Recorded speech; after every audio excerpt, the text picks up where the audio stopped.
Sa mga nakabarako 1, barako 2 at barako 3 at nagtatanong kung kailan po ba dapat magpalit ng oil filter ng ating barako, sasagutin po natin yan. Pero bago po yan, meron po tayo ditong oil filter which is original po to at ito po ay nagkakahalaga ng 250 pesos. Di po ba ang mahal? At meron pa po tayong o-ring kung sakali man tumagas itong o-ring, itong ating cover. At ang sagot po natin dyan ay babase po tayo sa recommendation ng gumawa nitong ating motor which is si Kawasaki at nasasad po yan sa kanyang owner's manual. At base po rito, engine oil and oil filter must be replaced. Ayun mga pare ko, 1,000, 12,000 at 24,000 kilometer. So nakalagay po dito na every time po na magpapalit tayo ng langis ay magpapalit din po tayo ng ating oil filter. So sa magtatanong naman po, sir, ang layo naman masyado, 12,000 tsaka 24,000. Hindi po, kaya nga po may nakalagay na letter C dyan, may asterisk pa.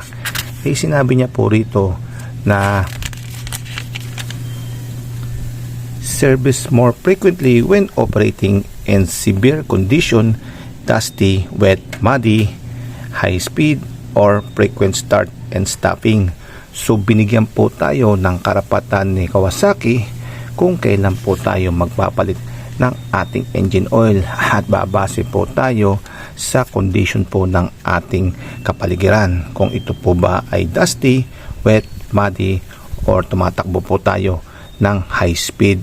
Kung sa palagay po natin ay kailangan po tayo mag-change oil ng 1,000, 2,000, 3,000 ay iyan po ang inyong gagawin. Kaya hindi nyo po susundin itong 12,000 tsaka 24,000 at ang susundin nyo lang po dito ay itong 1,000. Ako nga po, hindi ko pa po sunod to dahil pagkatapos po ng 500 km is nag-change oil na agad ako. Then nung umabot na po ko ng 1,000 ay nag-change oil pa ulit ako at every 2,500 km ay change oil ko po itong aking Kawasaki barako dahil bumase po ako sa kondisyon ng aking kapaligiran at sa bilis at kondisyon ng aking pagtakbo. Kaya sa tingin ko po yung 2,500 km na oil change interval ay very good po sa aking Kawasaki barako. Ang tanong, sinasabay din po ba natin palitan tong ating oil filter?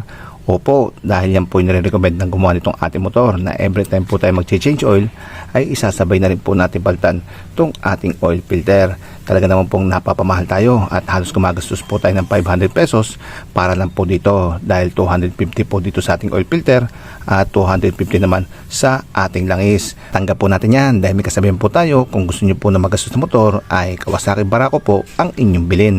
Natakot naman agad huwag po tayo matakot dahil meron naman po tayong mga murang opsyon pero para lang po to sa mga willing o sa may mga gusto.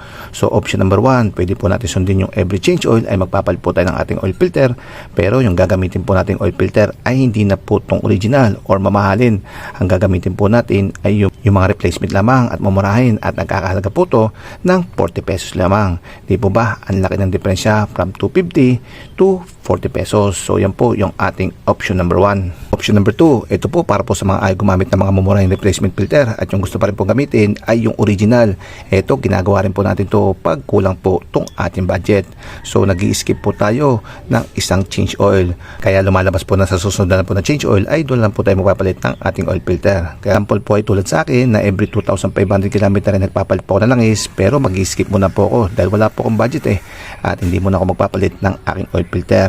Pero after 2,500 km po ulit na pag-change oil ay isasabay ko na po itong aking oil filter. Kaya suma total po is 5,000 km po yung tatakbuhin ng aking existing na oil filter bago po siya palitan. Option number 3, ito baka may mag-suggest ay unahan ko na kung gusto mo makatipid ay huwag mo na lagyan ng oil filter. So ito wag niyo pong gagawin na hindi lagyan ng oil filter itong inyong barako dahil sigurado po yari yung makina nyo. Ayan mga pare ko, alam niyo na po kung kailan po dapat magpalit ng oil filter itong ating Kawasaki barako at yung suggestion po ay pag nagpalit po kayo ng langis ay isabay nyo na rin palitan itong inyong oil filter at kung kulang naman po ang inyong budget ay meron naman po tayong option na pagpipilian. At kung gusto nyo po matuto kung paano po magpalit ng oil filter ay meron na po tayong video nyan at hanapin nyo lang po sa video list ko. Ito hanggang dito lang po yung ating video at maraming salamat po sa panonood. Paalam sa inyo mga pare ko, paalam.